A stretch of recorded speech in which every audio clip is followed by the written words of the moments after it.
ओम शांति। आज 30 अप्रैल 2026 के बाबा के अनमोल मधुर महावाक्य सुनेंगे। आज की मुरली में बाबा ने एक बहुत वंडरफुल बात सुनाई है। बाबा कहते ये पाठशाला भी है तो यूनिवर्सिटी कॉलेज भी है जहां पढ़ाई होती है, लेकिन इस पढ़ाई में जो पढ़ाया जाता है वो कौन पढ़ाता है? क्या बाप पढ़ाते हैं, टीचर पढ़ाते हैं या कोई और पढ़ाते हैं? तो बाबा ने आज की मुरली में कहा कि बच्चे, यह पढ़ाई जो तुम पढ़ते हो, ये ज्ञान की बातें जो तुम सुनते हो, ये बाप बाप भी है, टीचर भी है, तो परम सतगुरु भी है। तीनों ही बच्चों को शिक्षाएं देते हैं और योग्य बनाते हैं, अर्थात उनकी बिगड़ी को बनाने वाला भोलानाथ है। तो भोलानाथ बाप, बाप, टीचर, सतगुरु तीनों पार्ट अभी बजाते हैं और बच्चों को पढ़ाकर योग्य बनाते हैं। तो सुनते हैं आज के बाबा के अनमोल मधुर महावाक्य। ओम शांति। मीठे बच्चे, तुम्हारी ये वंडरफुल यूनिवर्सिटी है जिसमें बिगड़ी को बनाने वाला भोलानाथ बाप टीचर बनकर तुम्हें पढ़ाते हैं। आज की मुरली से प्रश्न है, इस कयामत के समय में तुम बच्चे सभी को कौन सा लक्ष्य देते हो? उत्तर है, हे आत्माएं, अब पावन बनो। कयामत के समय हरेक को यह लक्ष्य दिया जाता है कि हे आत्माएं, अब पावन बनो। पावन बनने बिगर वापस जा नहीं सकते। आधा कल्प का जो रोग लगा हुआ है उससे मुक्त होने के लिए तुम सबको 7 रोज की भट्ठी में बिठाते हो। बाबा कहते आधा कल्प का रोग लगा हुआ है, उससे मुक्त होने के लिए तुम सबको 7 रोज भट्ठी में बिठाते हो। पतितों के संग से दूर रहे, कोई भी याद न आए, तब कुछ बुद्धि में ज्ञान की धारणा हो। आज की मुरली से पहले गीत बजा है, तूने रात गवाई सो के, दिवस गवाया खा के। ओम शांति। यह बच्चों को किसने कहा? ये गीत की लाइन बाबा कहे तुम बच्चों को किसने कहा? क्योंकि स्कूल में बैठे हुए हो तो जरूर टीचर ने कहा। प्रश्न उठता है, ये टीचर ने कहा, बाप ने कहा व सतगुरु ने कहा कि तूने रात गवाई सो के, दिवस गवाया खा के। यह वर्जन्स किसने कहे? मुरली जो सुनते हैं तो प्रश्न उठता है, ये वर्जन्स किसने कहे? बच्चों को बुद्धि में पहले पहले ये आना चाहिए, हमारा बेहद का बाप है जिसको परमपिता परमात्मा कहा जाता है। तो बाप ने भी कहा, शिक्षक ने भी कहा, तो साथ साथ सतगुरु ने भी कहा, यह तुम्हारी बुद्धि में है। जो स्टूडेंट है और कॉलेज व यूनिवर्सिटी में टीचर पढ़ाते हैं, उनको कोई फादर व गुरु नहीं कहेंगे। यह है भी पाठशाला, फिर यूनिवर्सिटी कहो व कॉलेज कहो, है तो पढ़ाई ना। यहां अंधश्रद्धा की तो बात नहीं है, तो पढ़ाई। पहले पहले ये समझना है, पाठशाला में हमको कौन पढ़ाते हैं। बच्चे जानते हैं वह निराकार जो सभी आत्माओं का बाप है, सर्व का सदगति दाता है, वह हमको पढ़ा रहे हैं। ये सारी रचना उस एक रचता की प्रॉपर्टी है। वह सारी रचना उस एक रचता की प्रॉपर्टी है। तो खुद ही बैठ रचना के आदि मध्य अंत का राज समझाते हैं। तुम बच्चों ने जन्म लिया है बाप के पास। तुम बुद्धि से जानते हो हम सभी आत्माओं का वह बाप है जिसको ज्ञान का सागर, नॉलेजफुल कहा जाता है। ज्ञान का सागर है, पतित पावन है, ज्ञान से ही सदगति होती है। मनुष्य पतित से पावन बनते हैं। ज्ञान से ही सदगति होती है और ज्ञान से ही पतित से पावन बनते हैं। अब तुम बच्चे यहाँ बैठे हो और कोई स्कूल में किसको बुद्धि में नहीं रहता कि हमको ज्ञान का सागर निराकार बाप पढ़ा रहे हैं। बाबा कहते दूसरी जो भी स्कूल आदि है उसमें किसी की बुद्धि में ये नहीं रहता कि हमको ज्ञान का सागर निराकार बाप पढ़ा रहे हैं। ये यहाँ ही तुम जानते हो, तुमको ही समझाया जाता है। खास भारत और आम सारी दुनिया में ऐसे कोई भी नहीं समझेंगे कि हमको निराकार परमात्मा पढ़ाते हैं। उनको पढ़ाने वाले है ही मनुष्य टीचर। दुनिया की स्कूल में पढ़ाने वाले हैं मनुष्य टीचर, और फिर ऐसा भी ज्ञान नहीं है जो समझे कि हम आत्मा है। न वो समझते हैं कि निराकार परमात्मा हमको पढ़ा रहे हैं जो ज्ञान का सागर है, और न खुद को आत्मा समझते हैं। आत्मा ही पढ़ती है, आत्मा ही सब कुछ करती है। फलानी नौकरी आत्मा करती है इन ऑर्गन्स द्वारा। उनको तो ये रहता है कि हम फलाना है, झट अपना नाम रूप याद आ जाता है। हम यह करते हैं, हम ऐसे करते हैं, शरीर का नाम ही याद आ जाता है, परंतु वह रॉन्ग है। शारीरिक नाम रूप याद आ जाना तो वह है रॉन्ग। हम तो पहले आत्मा है ना, पीछे यह शरीर लिया है। शरीर का नाम बदलता रहता है, आत्मा का नाम तो नहीं बदलता। आत्मा तो एक ही है। बाप ने कहा है मुझ आत्मा का एक ही नाम शिव है। ये सारी दुनिया जानती है। बाकी इतने सब नाम शरीरों पर रखे जाते हैं। शिव बाबा को तो शिव ही कहते हैं, बस उनका कोई शरीर नहीं दिखाई पड़ता है। मनुष्य के ऊपर नाम पड़ता है, मैं फलाना हूं। हमको फलाना टीचर पढ़ा रहे हैं, नाम लेंगे ना। वास्तव में आत्मा शरीर के द्वारा टीचर का काम करती है। पूरा सच ये है कि वास्तव में आत्मा शरीर के द्वारा टीचर का काम करती है, उनकी आत्मा को पढ़ाती है। संस्कार आत्मा में होते हैं, ऑर्गन्स द्वारा पढ़ाती है, पाठ बजाती है संस्कार अनुसार। ऑर्गन्स द्वारा पढ़ाती है। जो भी आत्मा टीचर बन करके स्कूल में पढ़ाते हैं तो ऑर्गन्स द्वारा पढ़ाते हैं, पाठ बजाते हैं संस्कार अनुसार। परंतु देह पर नाम जो पड़े हैं उन पर सारे धंधे आदि चलते हैं। यहां तुम बच्चे जानते हो हमको निराकार बाप पढ़ाते हैं। तुम्हारी बुद्धि कहाँ चली गई? हम आत्मा उस बाप के बने हैं, आत्मा समझती है। निराकार फादर हमको आकर इस साकार द्वारा पढ़ाते हैं। उनका नाम है शिव। शिव जयंती भी मनाते हैं। शिव तो है बेहद का बाप, उनको ही परमपिता परमात्मा कहा जाता है। वह सभी आत्माओं का बाप है। अब उनकी जयंती कैसे मनाते हैं? आत्मा शरीर में प्रवेश करती है, वह गर्भ में आती है, ऊपर से आती है, ये किसको मालूम नहीं पड़ता। क्राइस्ट को धर्म स्थापक कहते हैं। उनकी आत्मा पहले पहले ऊपर से आनी चाहिए। सतो प्रधान आत्मा आती है, कोई भी विकर्म किया हुआ नहीं है।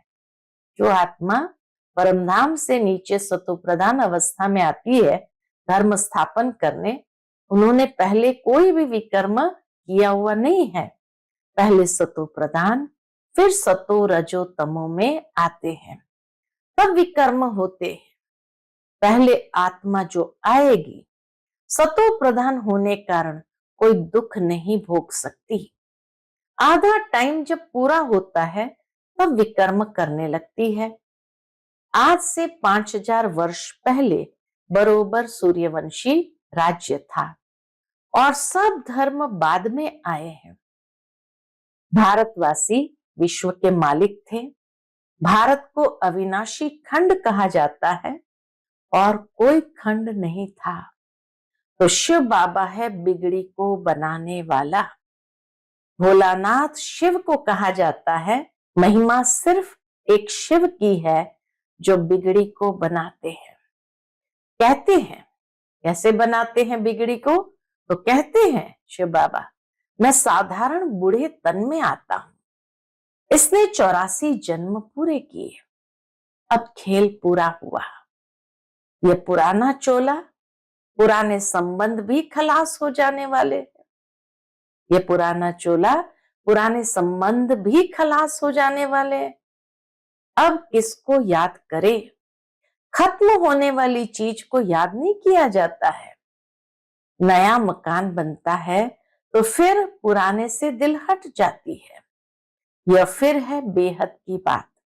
सर्व की सदगति होती है, अर्थात रावण के राज्य से सबको छुटकारा मिलता है। रावण ने सबको बिगाड़ दिया है। भारत बिल्कुल ही कंगाल भ्रष्टाचारी है। लोग भ्रष्टाचार समझते हैं इसको। लोग समझते भ्रष्टाचार माना करप्शन, एडल्ट्रेशन को। करप्शन यानी जैसे हेरा फेरी करना, किसी को धोखा देना। तो लोग भ्रष्टाचार समझते हैं करप्शन, एडल्ट्रेशन को, चोरी ठगी को। परंतु बाप कहते हैं पहला भ्रष्टाचार है मूत पलिती बनना, पतित बनना। शरीर विकार से पैदा होता है, इसलिए इसको विशेष वर्ल्ड कहा जाता है। सतयुग को वाइसलेस कहा जाता है। हम सतयुग में प्रवृत्ति मार्ग वाले देवी देवता थे। सतयुग में भी प्रवृत्ति मार्ग वाले देवी देवता थे। कहते हैं पवित्र होने से विकार बिगर बच्चे कैसे पैदा होंगे? बोलो, हम अपनी राजधानी बाहुबल से नहीं, योग बल से स्थापन करते हैं। तो क्या योग बल से बच्चे नहीं पैदा हो सकते? पूछो, योग बल से अगर राजधानी स्थापन हो सकती तो क्या योग बल से बच्चे नहीं पैदा हो सकते?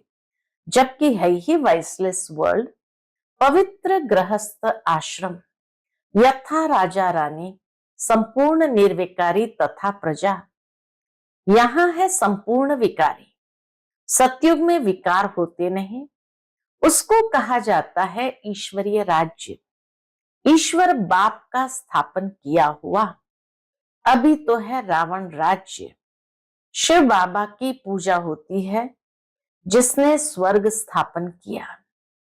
रावण जिसने नरक बनाया उसको जलाते आते हैं। द्वापर कब शुरू हुआ यह भी किसको पता नहीं है। यह भी समझ की बात है। यह है ही तमो प्रधान आसुरी दुनिया, वह है ईश्वरीय दुनिया। यह है तमो प्रधान आसुरी दुनिया और वह है ईश्वरीय दुनिया। उसको स्वर्ग, दैवी पावन दुनिया कहा जाता है। यह है नरक, पतित दुनिया। यह बातें भी समझेंगे वही जो रोज पढ़ेंगे। रामा के ज्ञान को यथार्थ रीति समझेंगे वही जो रोज पढ़ेंगे। बहुत कहते हैं फलानी जगह स्कूल थोड़ी है, अरे हेड ऑफिस तो है ना, तुम आकर डायरेक्शन ले जाओ, बड़ी बात तो नहीं है। सृष्टि चक्र को सेकंड में समझाया जाता है। सतयुग त्रेता पास्ट हो गया, फिर द्वापर कलयुग यह भी पास्ट हुआ। अभी है संगम युग। नई दुनिया में जाने लिए पढ़ना है। हर एक का हक है पढ़ना। बाबा कहते हर एक का हक है पढ़ना। कई बच्चे बाबा को क्या कहते? बाबा हम नौकरी करते हैं। तो बाबा क्या कहते हैं? अच्छा, एक हफ्ता ज्ञान ले फिर चले जाना, मुरली मिलती रहेगी। पहले 7 रोज भट्ठी में जरूर रहना है। भल 7 रोज आएंगे परंतु सबकी बुद्धि एक जैसे नहीं रहेगी। 7 रोज भट्ठी माना कोई की भी याद न आए। 7 रोज भट्ठी में रहना माना कोई की भी याद न आए, कोई से पत्र व्यवहार आदि भी न हो, सब एक जैसा तो समझ नहीं सकते। यहाँ पतितों को पावन बनाना है। ये पतितपना भी रोग है। बाबा कहते ये पतितपना भी रोग है। आधा कल्प के महारोगी मनुष्य है, उनको अलग बिठाना पड़े, कोई का भी संग न हो, बाहर जाएंगे उल्टा सुल्टा खाएंगे, पतित का हाथ का खाएंगे। सतयुग में देवताएं पावन है ना, उनके लिए देखो खास मंदिर बनते हैं, देवताओं को फिर पतित छू न सके। इस समय तो मनुष्य बिल्कुल पतित भ्रष्टाचारी है। शरीर विष से पैदा होता है, इसलिए इनको भ्रष्टाचारी कहा जाता है। बाप कहते हैं पहले पहले आत्मा को पवित्र होना है, फिर शरीर भी पवित्र चाहिए। इसलिए पुराने इम्प्योर शरीर सब विनाश हो जाने हैं, सबको वापस जाना है। यह है कयामत का समय, सबको पवित्र बन वापस जाना है। भारत में ही होली का मनाते हैं। यहाँ 5 तत्व के शरीर तमो प्रधान है। सतयुग में शरीर भी सतो प्रधान होते हैं। श्री कृष्ण का चित्र है ना, नरक को लात मारना होता है क्योंकि सतयुग में जाना है। मुर्दे को भी जब स्मशान में ले जाते हैं तो पहले मुंह शहर तरफ, पैर स्मशान तरफ करते हैं, फिर जब स्मशान के अंदर घुसते हैं तो मुंह स्मशान के तरफ कर देते और पैर को शहर के तरफ कर देते। अभी तुम स्वर्ग में जाते हो तो तुम्हारा मुंह उस तरफ हो, स्वर्ग के तरफ हो। शांति धाम और सुख धाम, पैर दुख धाम तरफ है। वह तो मुर्दे की बात है, यहां तो पुरुषार्थ करना होता है। जीते जी मरने का पुरुषार्थ करना होता है। स्वीट होम को याद करते करते तुम आत्माएं स्वीट होम में चली जाएंगी। यह है बुद्धि की प्रैक्टिस। ये बाप बैठ सब राज समझाते हैं। तुम जानते हो अभी हम आत्माओं को जाना है घर। ये पुराना चोला, पुरानी दुनिया है। नाटक पूरा हुआ माना 84 जन्म पाठ बजाया। नाटक पूरा हुआ माना 84 जन्म पाठ बजाया। यह भी समझाया है कि सब 84 जन्म नहीं लेते हैं, जो आते ही बाद में है और धर्म में जरूर उनके कम जन्म होंगे। इस्लामी से बौद्धियों का कम, क्रिश्चियन के उनसे भी कम। क्राइस्ट के 2000 वर्ष होंगे तो उनके कितने जन्म होंगे? आधा से भी कम हो जाएंगे, आधा से भी कम हो जाएंगे। हिसाब है ना, इसमें कोई कितने एक्यूरेट नहीं कह सकते। बाबा कहते एक्यूरेट क्या है वो नहीं कह सकते। इन बातों में डिबेट करने में जास्ती टाइम वेस्ट नहीं करना है। तुम्हारा काम है बाप को याद करना। फालतू बातों में बुद्धि नहीं जानी चाहिए। बाप से योग लगाना, चक्र को जानना, बाकी पाप नष्ट होंगे याद से। इसमें ही मेहनत है। इसीलिए भारत का प्राचीन योग कहते हैं, जो बाप ही सिखाते हैं। सतयुग त्रेता में तो योग की बात ही नहीं। फिर भक्ति मार्ग में हठ योग शुरू होता है। यह है सहज राज योग। बाप कहते मुझे याद करने से पावन बनेंगे। मूल बात याद की है, कोई भी पाप नहीं करना है। देवी देवताओं के मंदिर है क्योंकि पावन है। पुजारी लोग तो पतित है। पावन देवताओं को स्नान आदि कराते हैं। वास्तव में पतित का हाथ भी नहीं लगना चाहिए। पावन देवताओं को स्नान कराते हुए पतित का हाथ भी नहीं लगना चाहिए उन मूर्तियों को। बाबा मूर्तियों के लिए भी कहते कि कोई पतित का हाथ नहीं लगना चाहिए।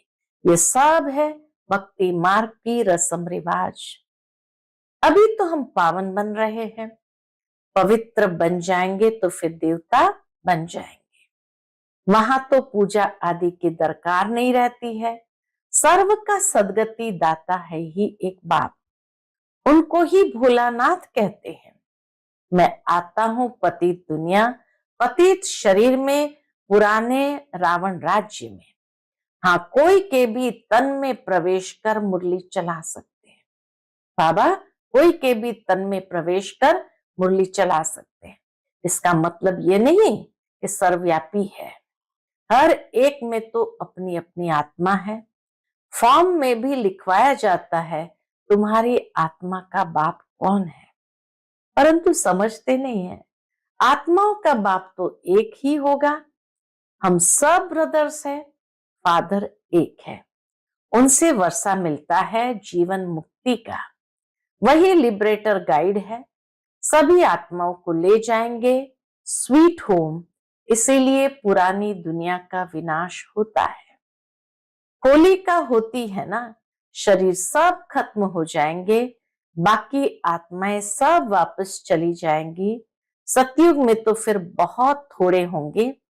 समझना चाहिए कि स्वर्ग की स्थापना कौन कराते हैं, कलयुग का विनाश कौन कराते हैं।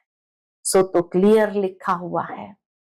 कहते हैं मिठरा गुर तो गुराए, अर्थात भाव है प्यार करो तो प्यार मिलेगा। मिठरा गुर तो गुराई, अर्थात प्यार करो तो प्यार मिलेगा। बाप कहते हैं जो मेरे अर्थ बहुत सर्विस करते हैं, मनुष्य को देवता बनाने की वह जास्ती प्यारे लगते हैं। बाबा को भी वो आत्माएं जास्ती प्यारे लगते हैं। जो पुरुषार्थ करेंगे वही उच्च वर्षा पाएंगे। वर्षा आत्माओं को पाना है परमात्मा बाप से। आत्म अभिमानी बनना पड़े, कहीं बहुत भूले भी करते हैं। पुरानी आदतें पक्की हो गई है तो कितना भी समझाओ वो छूटती नहीं है। उससे अपना ही पद कम कर लेते हैं, उससे अपना ही पद कम कर देते हैं। पुरानी आदतों के आधार पर कर्म करते रहे, पद कम हो जाएगा। अच्छा, मीठे मीठे सिकिलदे बच्चों प्रति माता पिता बाप दादा का याद प्यार और गुड मॉर्निंग। रूहानी बाप की रूहानी बच्चों को नमस्ते। हम सब रूहानी बच्चों की रूहानी माता पिता बाप दादा को याद प्यार, गुड मॉर्निंग और नमस्ते। नमस्ते, शुक्रिया बाबा, शुक्रिया। आज की मुरली से धारणा के लिए मुख्य सार है। पहली पॉइंट, किसी भी बात की डिबेट में अपना टाइम वेस्ट नहीं करना है। व्यर्थ की बातों में बुद्धि जास्ती न जाए। जितना हो सके याद की यात्रा से विकर्म विनाश करने हैं। आत्म अभिमानी रहने की आदत डालनी है। इस पुरानी दुनिया से अपना मुंह फेर लेना है। शांति धाम और सुख धाम को याद करना है। नया मकान बन रहा है तो पुराने से दिल हटा लेने हैं। आज का बाप दादा का मधुर वरदान हम बच्चों के प्रति है। ईश्वरीय कुल की स्मृति द्वारा माया का सामना करने वाले सदा समर्थ स्वरूप भव। ईश्वरीय कुल की स्मृति द्वारा माया का सामना करने वाले सदा समर्थ स्वरूप भव। किसी भी कार्य में सफलता प्राप्त करनी है तो पहले स्मृति द्वारा समर्थी स्वरूप बनो।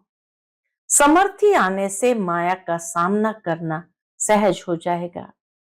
जैसी स्मृति होती है वैसा स्वरूप बन जाता है। इसलिए सदा पावरफुल स्मृति रहे कि जब तक ये ईश्वरीय जन्म है तब तक हर सेकंड, हर संकल्प, हर कार्य ईश्वरीय सेवा पर हो।